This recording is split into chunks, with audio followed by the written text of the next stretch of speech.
Hi friends, இன்னைக்கு நம்ம Kerala special அவல் மில்க் ரெசிபி தாங்க பார்க்க போறோம். வாங்க வீடியோக்குள்ள போகலாம்.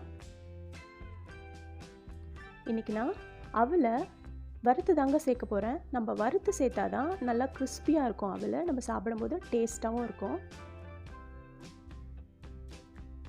பேன்ல அவல் போட்டுக்கலாம். நல்லா வறுத்து விட்டுக்குங்க. நான் ஒரு ஸ்பூன் நெய் போட்டு வறுத்துக்கிறேன். அப்பதான் நல்லா கிரன்ச்சியாக வரும்.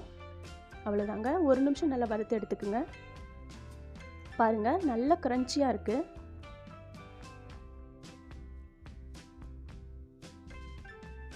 அரை லிட்டர் பாலை ஃப்ரீசரில் வச்சு நல்லா ஃப்ரீஸ் ஆக்கி வச்சுருக்கேன். இதை மிக்ஸி ஜாரில் சேர்த்துக்கலாம். 4 ஸ்பூன் சர்க்கரை சேர்த்துக்கலாங்க. இப்போ இதை நல்லா மிக்ஸியில் பிளெண்ட் பண்ணி வச்சுக்கலாம்.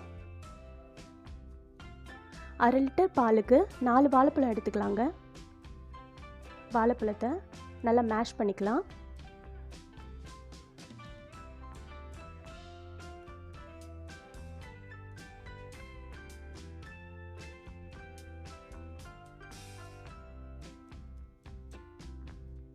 ஃபோர்க்கை வச்சு இந்த மாதிரி நல்லா மேஷ் பண்ணி விட்டுக்கலாங்க.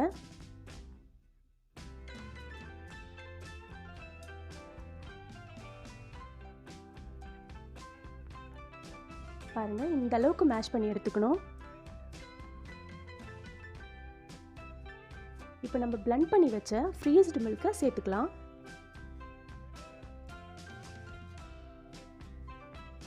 நல்லா மிக்ஸ் பண்ணிக்கோங்க.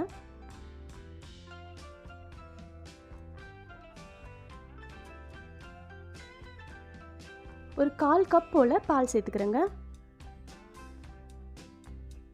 அவ்வளோதாங்க. இப்போ நம்ம அவல் மில்க் செய்ய ரெடி பண்ணிக்கலாம்.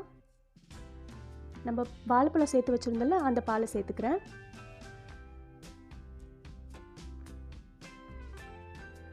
வேர்க்கடலை நான் இந்த மாதிரி உடைச்சி வறுத்து வச்சுருக்கேன், அதையும் சேர்த்துக்கலாம்.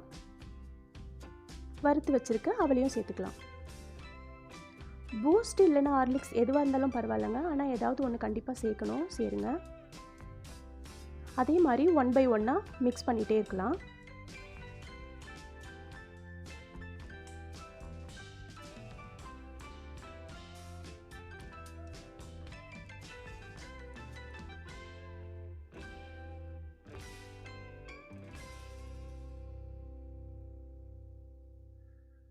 டியூட்டி ஃப்ரூட்டி கூட எடுத்து வச்சுருக்குங்க, அதையும் சேர்த்துக்கலாம்.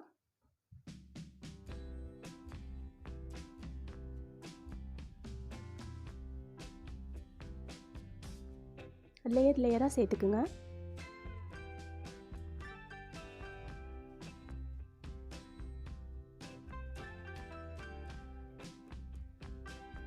ஒரு செரியும் வச்சுக்கலாம்.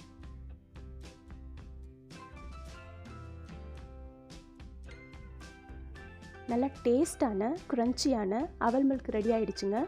இந்த ரெசிபி நீங்களும் வீட்டில் ட்ரை பண்ணி பாருங்கள். இந்த வீடியோ உங்களுக்கு பிடிச்சிருக்கும்னு நம்புகிறேன். மறக்காமல் நம்ம சேனலை சப்ஸ்கிரைப் பண்ணுங்கள். பெல் ஐக்கான் கிளிக் பண்ணி ஆல் கொடுத்துக்குங்க. தேங்க்யூ.